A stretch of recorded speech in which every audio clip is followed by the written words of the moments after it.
Assalomu alaykum, hurmatli obunachilar, aziz tinglovchilar. Bugun biz navbatdagi buyruqnomani qo'l telefoni yordamida tayyorlaymiz va buni sizga namoyish qilamiz.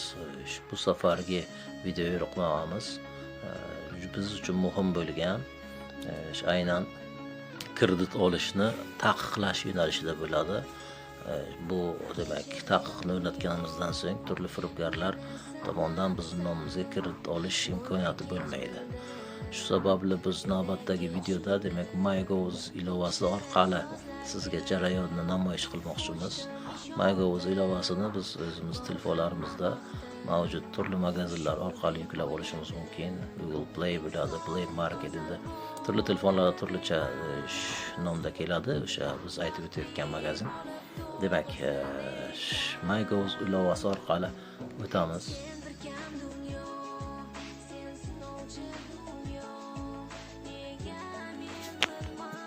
Demak, MyGo'z ilovasida ro'yxatdan o'tgan holatda kirgan bo'lishimiz zarur bo'ladi.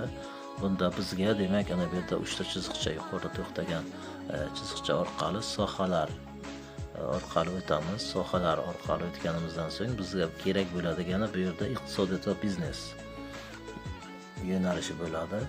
Va bu iqtisodiyot va biznes yo'nalishi ichidan biz eng oxirida kredit bitimini tuzishga taqiq qo'yish yoki taqiqni olib tashlash xizmati orqali o'tamiz. Demak, bu yerda xizmat narxi bepul amalga oshiriladi. Xizmat ko'rsatish muddati avtomatik tarzda darhol amalga oshiriladi. Xizmatni olish uchun kerak bo'ladigan hujjatlar umuman talab etilmaskan. Demak, xizmatdan foydalanish qilamiz. Bunda bizga quyidagi oyna ochiladi. Sizning so'rovingiz natijasi kredit bitimini tuzishda taqiq qo'yish holati o'chirilgan, ya'ni bu xizmat bizda faollashtirilmagan va ostidagi faollashtirish tugmasi orqali bu xizmatni faollashtirishimiz kerak bo'ladi.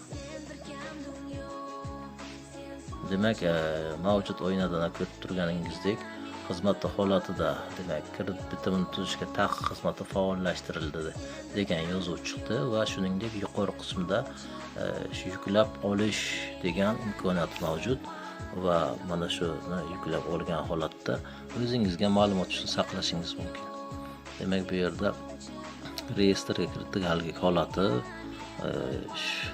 va hokazo demak reyestr kiritilgan yoki chiqarilgan sana. Endi bu xizmat orqali keyinchalik aynan shu xizmatdan foydalangan holatda biz bu kredit bitimini tuzishda taqiqni yechishimiz mumkin bo'ladi. Video yo'riqnomamiz foydali bo'lgan bo'lsa, like bosing, kanalimizga obuna bo'ling va do'stlaringizga ulashing. Hozirda kerak bo'lmasa-da, kelgusida bu yo'nalishda albatta jarayonni amalga oshirishingiz kerak bo'ladi. Sababi firibgarlardan himoyalanish maqsadida bu video yo'riqnoma sizga foyda keltiradi va shu xizmatni yo'qib qo'yish orqali siz turli xil aynan kredit bitimini tuzishga siz nomingizdan harakat bo'lish holatlarini oldini olgan bo'lasiz. E'tiborlaringiz uchun rahmat. Navbatdagi video yo'riqnomada uchrashguncha salomat bo'linglar.